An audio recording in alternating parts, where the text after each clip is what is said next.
Sync to Sync family, it's a pleasure to be back. I'm your host, B. You can locate me on Instagram at BLongchamp and the show at sync2sync.tv.com, as well as Twitter and Instagram at sync2sync.tv. We have Woo the Poet. That's me. In the building here at Express Lounge. Roo Sakafet. I'm just living my best life. Living your best life in the lab, cooking, right? All day, every day. I have a special place in my heart for poets because I love English and lit. So there's so many pieces that I've heard from you, but I know the audience here would like to know more, and I'm like, yes, let's dig. Yeah. Let's dig. So tell me about your journey being a poet. I guess I can start from the humble beginnings. I remember starting out trying to go to open mics and not really getting on stage because hosts didn't know who I was. Really getting turned away or like... you were turned away? Yeah, you know what I'm saying? That's why it's great to hear the beginning stories, because if you hear his work, who turned away? No, I wouldn't imagine that. That's just how it is. So it's just why? Is it because of the popularity, or did they even hear your work sometimes to get on stage, like, you just have to have a certain level of like credibility or talent. So it's like if nobody knows you, then they're not going to put you at the primetime slots. Like there's times where I wouldn't get on stage, or I would get like those last, you know what I'm saying, like show ending slots. Where it's like last call for alcohol? Yeah, you know what I'm saying? So it's like most people leave at intermission. So if you get like those last slots, you're only performing in front of like 5-10 people for real. So I really do remember those moments. So it's just like to come up and then be like the headliner and be different things like that. I don't know. I never take a performance for granted because I know where I've come from. Headliner. Yeah. So were you ever booed? I've never been booed. Nice. I've definitely been on stages where I've bombed, but like I've never actually been booed. Really? Yeah, people are pretty nice. When you bomb, most people are just like, you know what I'm saying? Clap it up, it's all clap good, it up. whatever. But it's like I got into a point now where like I could think I bombed, and then once I get off stage, people are like, "Oh my gosh, you're so amazing!" Because you're your best critic, right? Yeah, you know what I'm saying. So that's just how it is. Nice.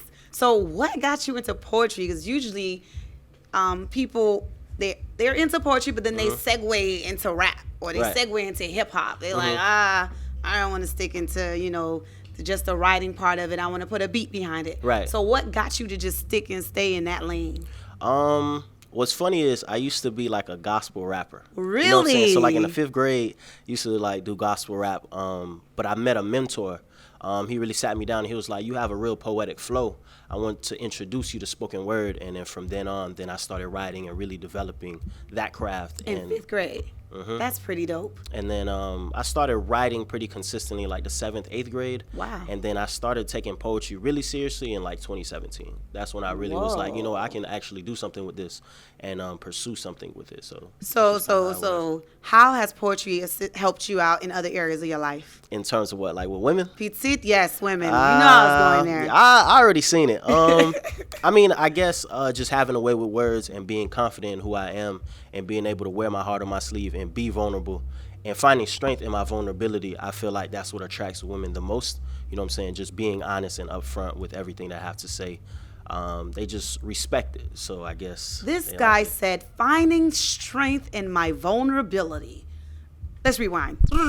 Finding strength in my... I have yet to hear a young man, you're in your 20s? Yeah.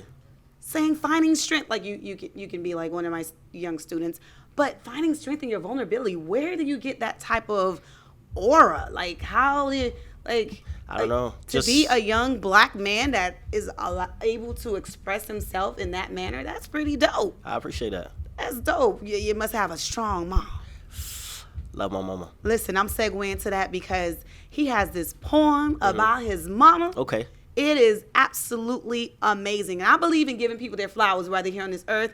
And I know when she hears that, it just resonates within her, right? Yeah, she's heard it a couple of different times. Yeah? And she loves it every time. I remember to win this poetry slam, I won the 2017 Slam for Literacy. Congrats. I remember for the final round, I debuted the piece with her in the crowd. And I remember just seeing like her emotions and everything, because she didn't know that I wrote a piece dedicated to her.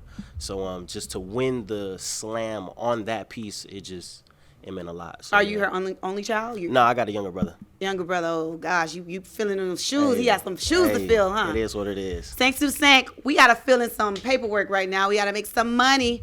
We'll be right back after these messages.